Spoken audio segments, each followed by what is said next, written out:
penyakit yang terkandung dalam sesuatu yang mubah. Manakala mata telah terbiasa memandangi segala sesuatu yang indah-indah, dia tak lagi akan menahan penglihatannya terhadap sesuatu yang tidak halal. Demikian pula segala sesuatu lainnya yang sangat diingini oleh nafsu. Sebab apa yang membuatnya tertarik pada yang halal, itulah pula yang membuatnya tertarik pada yang haram. Semuanya bersumber pada syahwat yang satu. Sebab itu, manusia diwajibkan mencegah dirinya daripada melakukan sesuatu yang haram. Jika dia tidak membiasakan dirinya agar merasa cukup memenuhi dorongan syahwatnya sekadar yang amat sangat perlu saja, pada akhirnya dia pasti akan dikuasai sepenuhnya oleh nafsunya itu. Itulah salah satu penyakit yang tersembunyi pada hal-hal yang mubah. Di balik itu, masih banyak lagi penyakit-penyakit yang jauh lebih hebat dari itu, yaitu yang menyebabkan hati seseorang senang ketika bernikmat-nikmat dengan dunia, merasa puas dan tentram dengannya, kemudian menyerahkan diri kepadanya tanpa syarat dan memujanya dalam keadaan tak sadar diri. Seperti halnya seseorang yang sedang mabuk berat tak kunjung sadar. Kesenangan pada dunia seperti itu sungguh merupakan racun pembunuh, mengalir dalam urat-urat menuju hati, lalu mengeluarkan darinya semua perasaan takut, gelisah, ingatan pada maut, dan pada kegalauan hari kiamat. Dan itulah saat-saat kematian itu, sebagaimana dalam firman-firman Allah, waradu bil hayatid dunya wa tama'annu biha. Mereka merasa puas dengan kehidupan dunia serta merasa tentram dengannya. Yunus 7. Wa mal hayatud dunya fil akhirati illa mata'. Mereka senang dengan kehidupan dunia, padahal kehidupan dunia itu hanyalah kesenangan yang sedikit dibanding kehidupan akhirat. Ar-Ra'd 26. Ya'lamu annamal hayatud dunya la'ibu wa lahwu wa zinatu wa tafakhurun bainakum wa takasurun fil amwali wal aulad. Ketahuilah sesungguhnya kehidupan dunia itu hanyalah permainan senda gurau, perhiasan, dan saling berbangga di antara kamu, serta berlomba-lomba dalam kekayaan dan anak keturunan. Al-Hadid 20. Semua itu merupakan celaan pada dunia. Semoga Allah memberi keselamatan kepada kita daripadanya.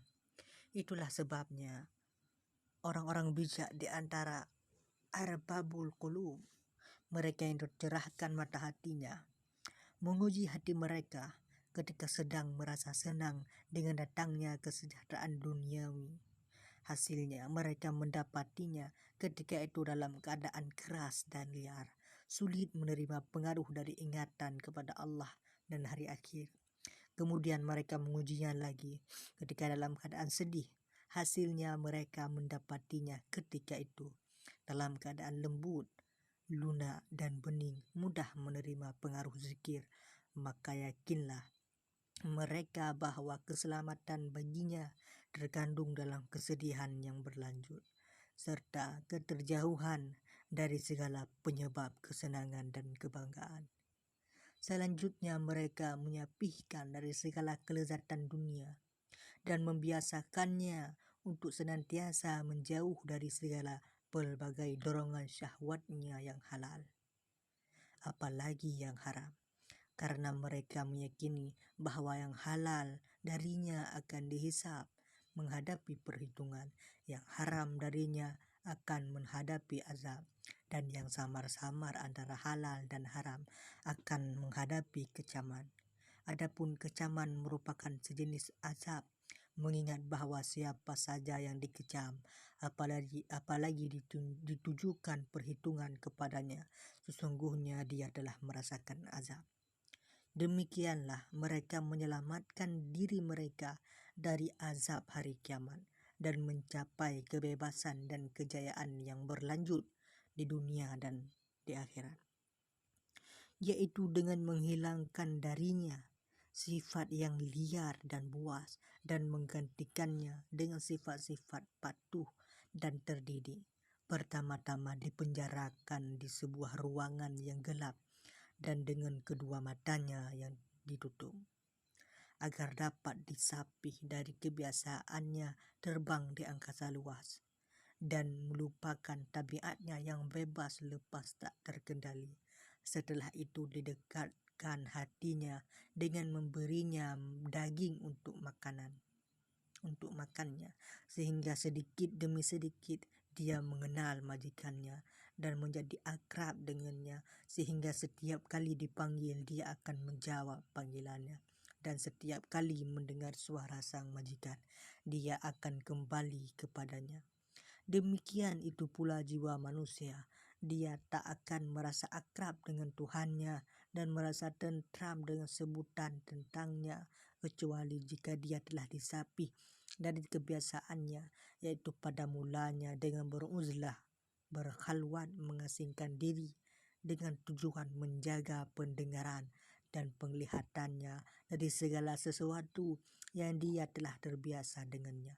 Kemudian dibiasakan pula kepadanya mengucapkan pujian-pujian kepada Allah, juga berdoa dan berzikir, sehingga dia menjadi lebih akrab pada zikrullah sebagai ganti keakrabannya pada dunia beserta segala yang didambakan di dalamnya. Memang upaya-upaya seperti itu pada mulanya pasti akan terasa berat bagi si murid. Akan tetapi pada akhirnya dia akan menikmatinya juga. Sama halnya seperti seorang bayi, pasti berat sekali baginya ketika pertama kali disapih dari air susu ibunya, sebab dia tak akan bisa sabar berlama-lama dari kebiasaannya itu. Karena itulah dia akan menangis dan berteriak sekeras-kerasnya ketika mulai disapih, dan makin besar kebenciannya terhadap makanan yang diberikan kepadanya sebagai pengganti air susu. Namun bila mana dia tetap dijauhkan dari air susu ibunya hari demi hari, niscaya dia akan menjadi lelah dan lapar, sehingga secara terpaksa dia mau makan makanan yang diberikan kepadanya.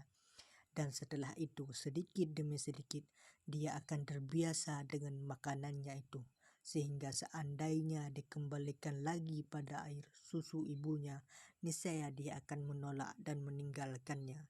Ini disebabkan dia kini tidak lagi berselera padanya, dan sebaliknya telah terbiasa dengan makanannya yang baru. Demikian pula dengan seekor keledai atau kuda. Misalnya pada mulanya dia akan menolak apabila diberi pelana atau kekang untuk dapat ditunggangi. Tetapi jika hal itu terus dipaksakan padanya, dan kalau perlu digunakan pula rantai untuk mengikatnya, maka pada akhirnya dia menjadi terbiasa juga dengannya, lalu menjadi jinak. Sehingga sekiranya dia dilepaskan dari tali pengikatnya pun, dia akan tetap berdiri tenang di tempatnya. Nah, demikian pula nafsu manusia dapat dilatih dan dididik, sama seperti latihan dan didikan yang diberikan pada burung elang atau kuda tunggangan. Caranya ialah dengan mencegahnya dari melihat sesuatu atau merasa akrab dan senang pada sesuatu di antara kenikmatan duniawi, bahkan dari segala sesuatu yang kelak dia akan berpisah dengannya ketika mati. Sebagaimana pernah dinyatakan, betapapun engkau mencintai sesuatu, tetapi engkau pasti akan berpisah darinya, yakni ketika mati. Apabila dia benar-benar telah menyadari bahwa siapa saja mencintai sesuatu, tidak boleh tidak, dia akan berpisah darinya di suatu saat, dan pasti bersedih hati karenanya, maka dia akan menyibukkan dirinya dengan sesuatu yang sama sekali tidak akan berpisah darinya, yaitu zikrullah. Itulah yang akan tetap menemaninya di kuburnya dan tidak akan berpisah darinya untuk selamanya. Dan semua itu dapat terlaksana dengan bersabar selama beberapa hari saja, sedangkan usia seseorang hanya sedikit saja, dibandingkan dengan jangka waktu kehidupan akhirat. Tentunya, seorang yang berakal sehat akan rela menanggung kesukaran perjalanan selama sebulan untuk mempelajari suatu keterampilan khusus misalnya, agar setelah itu dia dapat menikmati hasilnya sepanjang setahun penuh atau bahkan hampir satu abad lamanya. Sedangkan umur seseorang sepenuhnya apabila dibandingkan dengan keabadian pasti jauh lebih sedikit daripada satu bulan apabila dibandingkan dengan umur di dunia ini. Karena itu, tidak ada jalan lain kecuali bersabar dan bermujahadah. Sebab, seperti yang dikatakan Imam Ali radhiyallahu anhu, orang-orang yang terus berjalan di malam hari pasti akan bergembira di pagi harinya karena telah sampai ke tempat tujuan. Dan di waktu itu akan hilanglah segala kelelahan akibat kekurangan tidur.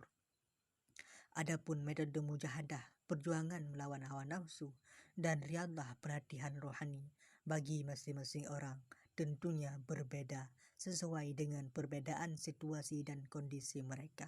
Akan tetapi intinya adalah dengan cara setiap individu berusaha meninggalkan apa saja di antara hal-hal duniawi yang menimbulkan kesenangannya.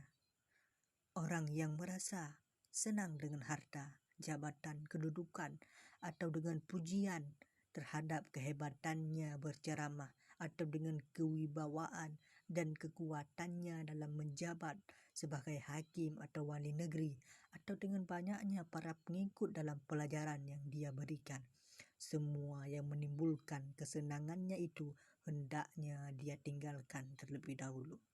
Sekiranya dia dilarang dari semua itu dan dikatakan kepadanya bahwa pahala bagi Anda di akhirat tak akan dikurangi, tetapi tetap tidak menyukai larangan itu, bahkan merasakannya sebagai penderitaan, maka jelas bahwa dia termasuk orang yang senang pada kehidupan dunia dan merasa tentram dengannya.